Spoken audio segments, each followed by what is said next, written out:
Hi there. Today I would like to present you a vintage piece, my loved Osmia pen. Probably not that many of you have heard of Osmia as a pen manufacturer, but it's a quite traditional old German manufacturer with a quite interesting history, which I would like to present today.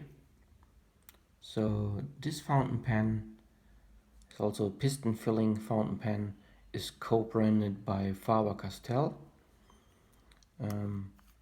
For sure there's a reason why it's co-branded. Currently the pen is filled with water, just to keep the cork sealing working.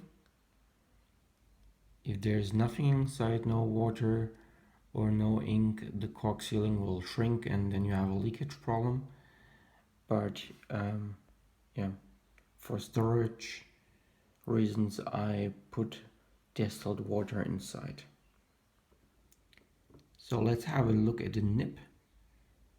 You see the Osmia Supra engraving over here. It's a 14K gold nib.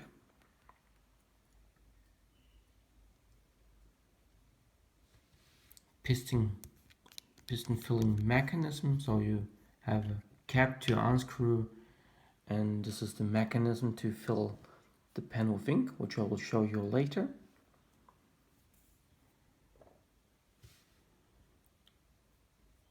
This is the Osmia logo. You see there's some color fading since the pen is quite old. I'm not 100% sure, but I think the pen is from the mid-50s. Yeah. The reason why I think it's from the mid-50s is related to the company history. Let's give you some more details before we do some writing samples. So the company was founded in 1919 by Mr. Böhler. Böhler was a former employee of Caveco, another pen manufacturer. And as far as I could figure out in some researches, he got some financial problems, and then Osmia company was acquired by Parker in 1928, and Osmia was in charge for the European production of the Parker pens. In 1930, Parker retired from Osmia and the Osmia GmbH was founded. So Osmia started to do some luxury fountain pens, and the brand was quite famous. They had some problems with the logo.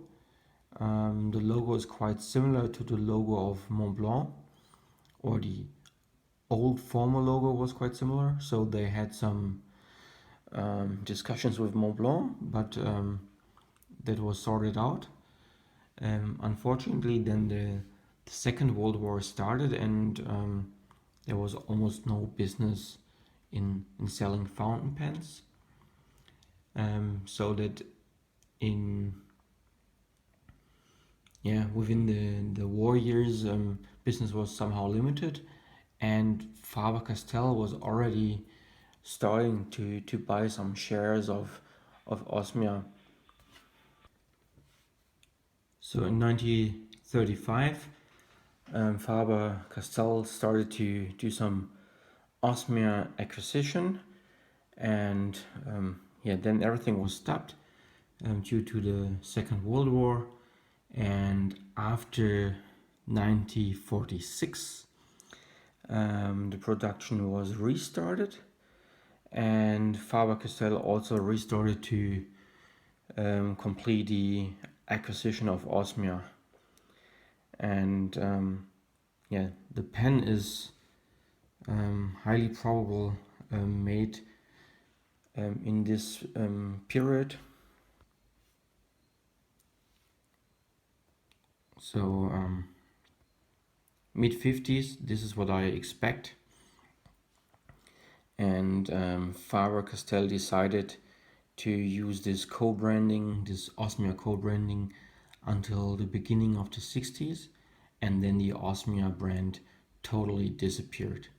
The name Osmia comes from an Osmia alloy, which had quite some interesting specifications for nib production.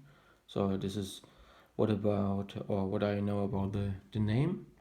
So let me ink up the pen and give you some further information on the writing experience.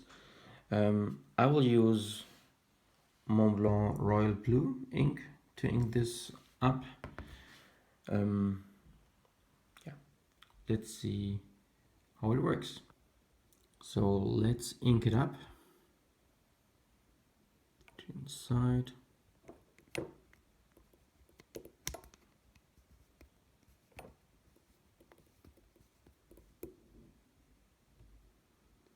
All right.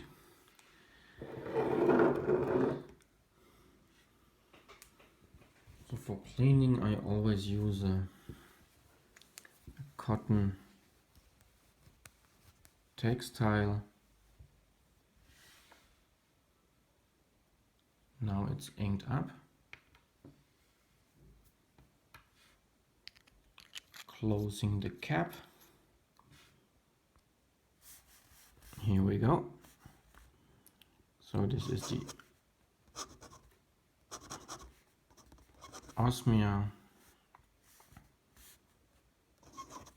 884 ml. You can hear the pen is making some noise, but the nib is working quite fine. So you can also have some line variations, which makes it very interesting in writing.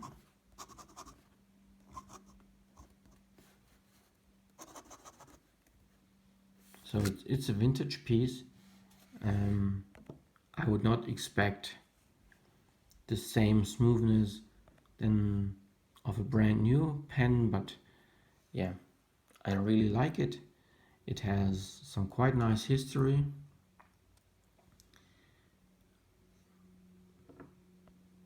And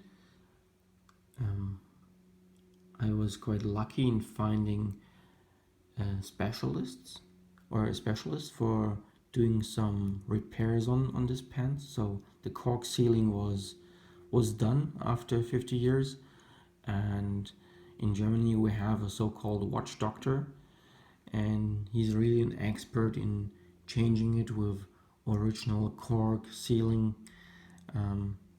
Yeah, I was quite happy to get in touch with this man.